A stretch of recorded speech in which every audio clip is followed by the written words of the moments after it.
Warriors Unite! Back with another episode of Vigor Warriors 2 and the 1% Club. Hope you guys are doing well.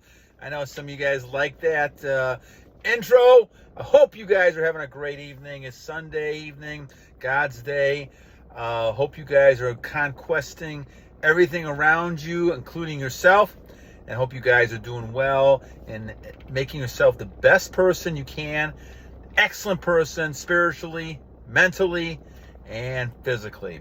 So, I don't have any shout outs today. I haven't get a chance to catch up a little bit, but I will soon. Let's do one, a combination of one here. Albert Medina, a great viewer we have, at Bilingual, another great viewer, really talked about two different things that are kind of close together in my mind in talking about this. So we're going to talk about meditation, we'll talk about SR, and we'll talk about how each one of us has to kind of come to that realization and use of SR in different ways. And so it doesn't always happen the same for each one of us. So let's kind of talk about this a little bit. So it took me, in my situation, it took many, many years, I'd say 47 years, to actually get to the point in which I realized how important semen retention was. And I kind of went back and forth because I really wasn't, in retrospect, I really wasn't committed to the whole idea of a lifestyle. And I think that was my problem. In the back of my mind, I was thinking, well, the doctor's correct here in saying that if you don't go ahead and release so often, and very often probably, you're going to have things like prostate cancer and different things like that. And so I kind of looked at that and said, okay, well, I don't want to do that. And so obviously I'm going to go ahead and follow what the media, the doctors are saying. Well, I knew there was a problem here because every time I did release, I would feel a lot weaker. I also was a lot more anxious. I also, had a lot more worrying, a lot of things. I felt more depressed at times as well. And I couldn't figure out all this. And it took many years of going back and forth. I would have small streaks now in retrospect, 10, maybe 15 days, maybe less than that. And then all of a sudden, as I got older, obviously the days would go longer. And all of a sudden, I realized that the problem was that I had a choice to make. At 59 years old, something like that, 58, 59 years old, I said, okay, I've got to either choose to go ahead and live the rest of my life up and down all the time and having all these problems, or I had to finally say, look, I'm going to change my whole lifestyle. I have nothing to lose at this point. Might as well do that. And so I did that, and then about 1,200 days later, before 1,200 days ago, about 3 years ago, or close, not 2.5 years ago, something like that, or close to about, maybe just over 2 years, two and a quarter, something like that. At the point where I was saying, okay, I had to change what I was doing. And so when I started doing that, all of a sudden, I saw an unbelievable change that occurred in me. And that's when it finally came to me. Now, I was 59 years old, 58, 59 years old, and it took a long time to realize how important this was. The reason I do a lot of these videos is because I want to have a lot of awareness ahead, so a lot of you younger males in the audience, and females as well, start earlier and understand how important this is. But I also realize that each one of us has to go through the personal experience of doing this. We can't just believe somebody else. I don't care who it is who's talking. We have to experience that ourselves before we start believing it. And a lot of you great viewers have been talking about how great it is to use retention, all the benefits that you get from that. And there's a lot of great benefits that come from that. But it takes time, and it takes people to experience it before you actually can go ahead and really kind of say, okay, I'm going to dedicate myself to this. There's a lot of things you see, and you say, okay, maybe that's good, that's bad, but I'm not really going to dedicate my life to that. But I decided to do that at 58, 59, especially when COVID hit. And I said, okay, I'm going to do this. I have nothing to lose. I was 250 some pounds or something like that. I really wasn't. I was doing the Fountain of Youth exercises, but I didn't have any kind of vigor. I had any energy in this. I really kind of did it, and so it made me look a little bit younger, but not to the point where I was really succeeding the way I wanted to succeed. And so I did this, and all of a sudden I realized I had to have something along with this to actually kind of think and do this. And so because I was strong in prayer at the time, it was meditation and prayer. So Alberto's comment about meditation is also very relevant in this discussion. So when we talk about SR, we're talking about changing your lifestyle. And you have to change a lot of things about what you do. I had to change my diet, my workout. I had to change the philosophy I had about semen retention. I had to realize that all of a sudden I'm learning self-control. And part of self-control is meditating, sitting and thinking. Whether you call it prayer, meditating, whatever it might be, you're contemplating what's happening to you every day. And you're also building that strong relationship with God and your Creator, and that's crucial. Semen retention is great, and it works well, but it works the best when you have the relationship with God first. If you have a strong relationship with God first, semen retention will help you become better, and God will then, in my opinion, allow you to get a lot of these benefits of retention.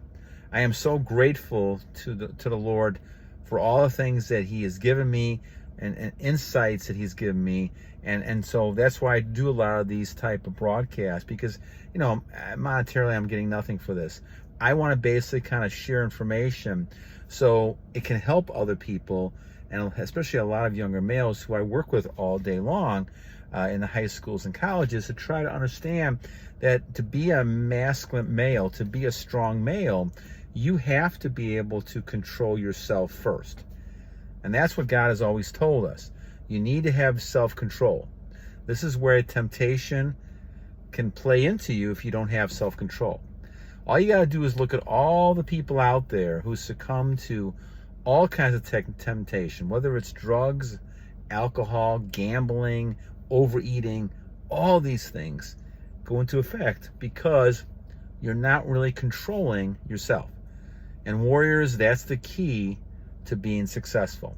In my opinion, controlling thyself.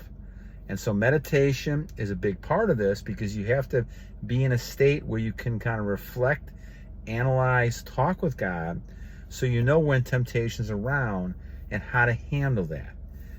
Always avoid temptation. Flee from it if you can. If you got to deal with it, trust the Lord is going to lead you to overcoming it.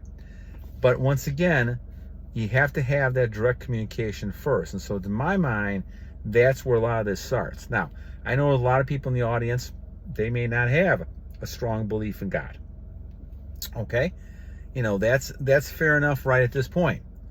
But if you think about it really hard, you'll realize that as retention is working, you're going to see that relationship between you and something else. And you can call it a God, you can call it what you want, but there's a lot of people who understand that retention is keeping God's energy within you. And as you keep energy within you, all of a sudden now it becomes a healing type of force. It heals you, it allows you to become stronger, and then allows you then to become more confident. And the more confident you get, the more you're willing to go out there and take chances and risks. And other people see that confidence. They see that glow. They see that response. And so you'll get all kinds of responses. Now, we've talked about a lot of times, we talk about women's attraction, but we're also talking about a lot of attraction people have for you in the business world, in success, because you're giving off that energy, that tremendous energy vibe. And that is really something crucial, because that will allow you then to be able to be strong and be somebody who is going to stand up and have high value. And females and males and everyone else loves that type of person, because it's hard to find that person. More and more, we're seeing more and more men who are weak, who are simps because they're brought up like that. A lot of times they don't have male figures, and they don't know how to act like a man. They try different things. They try to act in a certain way, but it's not really that strength that the town, the city, the state, the country needs to have. And this is the key, that you have to be able to, in my mind, two things: protect and provide. You need all your energy with you to do those type of things. So chasing women around, having one-night stands, those things are just a waste of time. Yes, it gives you momentary pleasure, but it's a waste of your time in the long run. As is looking at pictures, as is spending days looking on the computer, those type of things get you caught into that temptation that you need to avoid. And so it's really crucial in these two type of things to realize that semen retention is going to come to you, but you've got to accept it as a lifestyle. And one of the best ways to do that is to meditate, reflect on this, and like I said, I think coming to the Lord is the biggest type of thing. Your Creator and your relationship is the key. If you don't have that, I'd encourage you to think about that a little bit, because the idea is that you want to think that you're not the only one here. And as a result of that, there's something else that's here that's much bigger than we are. And though that, if you think about that logically, that has to be the case. And if that's the case, then probably it's good to know who that person is, right? And who that Creator is. And if that Creator is somebody that's given you energy and power, you shouldn't be throwing that away. And that's the key. So yes, meditation, I think, Alberto, is tremendously important. I try to do it every night. I'll probably end up doing it tonight again as well. And in the morning, I meditate a little bit and read the Bible before I end up heading out to work. It's a key kind of element when you're trying to keep that temptation away from you, especially in our streaks. And so I would really recommend meditating as much as possible, talking with your God, talking to your Creator, making sure that you're on connections for the purpose your Creator has for you. And that's something you got to have direct communication with. All right, my friends. Well, enough in the evening. I hope you guys have a tremendous rest of your Sunday evening with God. And I hope you guys continue. And you always remember, I remember two things all the time. One, every day is a new day to a great warrior. And number two, guys, we have to continue to battle on!